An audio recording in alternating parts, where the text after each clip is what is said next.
நம் ஆண்டவராகிய இயேசு கிறிஸ்துவின் பெயரால் எல்லாவற்றுக்காகவும் எப்போதும் தந்தையாம் கடவுளுக்கு நன்றி செலுத்துங்கள்.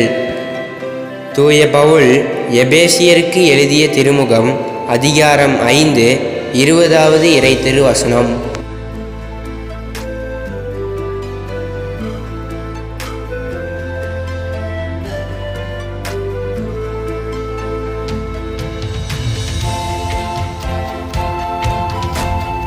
நம் ஆண்டவராகிய இயேசு கிறிஸ்துவின் பெயரால் எல்லாவற்றுக்காகவும் எப்போதும் தந்தையாம் கடவுளுக்கு நன்றி செலுத்துங்கள்.